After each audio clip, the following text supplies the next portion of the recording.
Hello and welcome to the Cinderella Strong Show. This is B.A. Shepherd, the brother that created a sisterhood. Today I am live from my ranch. I call it the Basis Hope Ranch. And so I'm here today live at the ranch wanting to talk about a particular topic because it struck me. Sometimes you hear different sayings and people say different things, such as you can lead a horse to water, but you can't make them drink. And I was thinking about this in terms of relationships and how, sometimes in our relationships, the person that we're with or the environment that we're in, seemingly there's not a longing for intimacy. There's not a longing for relationship. And sometimes you feel that disconnect. All of us in relationships, we want to be bound together. And I think sometimes we go about it all wrong because even in the very nature of having relationships, we don't really clearly define them. And so we'll say, oh, I want to be in a relationship. I want to be in a relationship. And so often I've talked to women and they say, oh yeah, I want to be in a relationship. But I'll ask them, well, what do you want your relationship to be? See, a relationship simply means your proximity in reference to something else. So I have a relationship to the camera, I have a relationship to the ground, I have a relationship to the fences that are around me. You have all kinds of relationships, but what do you want the relationship to be? See, if you want to be in a romantic relationship, you can say that. I want to be in a romantic relationship, a relationship where we honor one another, where we schedule time to be together, where we surprise each other with loving gifts, or where we hold hands, or where we talk. And when I talk, the person listens, and when they talk, I'm engaged with them. So you start to define a relationship, and now your relationship becomes that much more rich because it now has a definition. It's not just a relationship, meaning, oh yeah, we have an interaction one with another. But a relationship that is defined is now going to give you structure. It's going to start to dictate to you what your behavior should be. It's going to determine how you should go about conducting yourself because you've now defined your relationship. And so one of the things when I hear that saying, you can lead a horse to water, but you can't make them drink, this is true. You actually, you probably can't take a horse's head and jam it into the water and make them drink. But you sure can, and I know this firsthand, I'm going to show you, you can make a horse thirsty.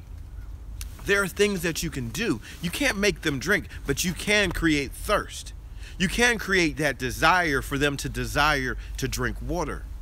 Sometimes it's a matter of giving them salt licks. You put a salt lick, you give them a salt lick, and they start licking the salt. And then after a while, their thirst, they start desiring water because they're thirsty.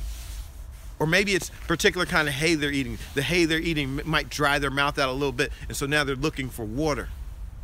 Or you can remove water. Actually, if they didn't have access to water, let's say you're riding along, you've been riding for a while, you've been interacting, you've been training, you've been working with your horse, and there's been this interaction, but there hasn't been any water. After a while, that horse will start to develop a thirst because it needs it. See, when the horse's instincts are to, after a while, I have to have water. I have to have that. It's a part of my essential being. I have to have this. And so often in our relationships, we just kind of go about them willy-nilly without developing this sense of need, without developing this sense of, I have to have this in order to live. See, water is essential to life. You and I, we need water. We need it to live. It's just not optional. We can get by without soda. We can get by without some other kinds of drinks, alcohol or what have you. But none of us can get by without water. And so in our relationships, when we become as water to one another, we enrich our relationships. We enrich it. We become what is needed. See, our relationships need a certain kind of thing. They need time. They need the investment of energy. They need our consciousness and being present. They need that. And if you're in relationship with someone who doesn't think the same, then your relationship is doomed. It's doomed to be something other than what you want it to be if you've defined it as being a relationship that's connected and engaged and growing and prospering.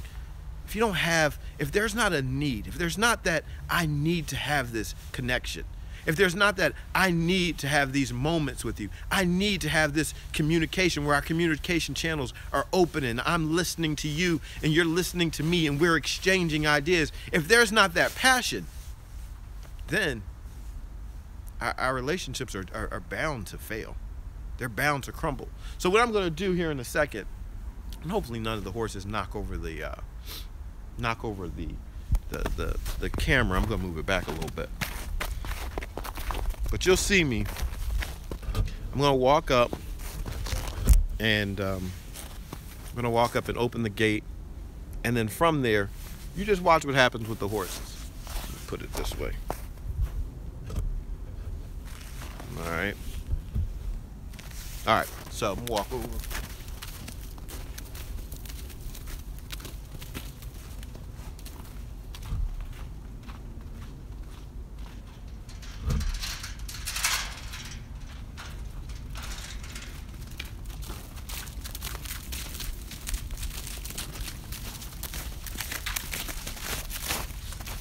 And so right now, they immediately went to the water.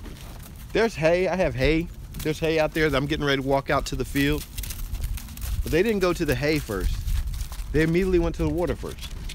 Because there's that desire for them. They desire to have a drink.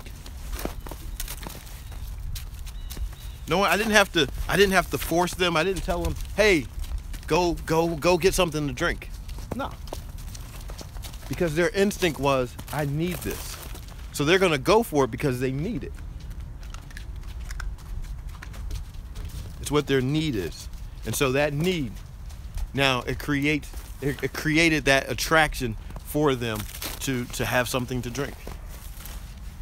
And that's all I wanted to show you. I wanted to show you how that saying of you can lead a horse to water but you can't make him drink, it may be true. You may not be able to force a horse to drink.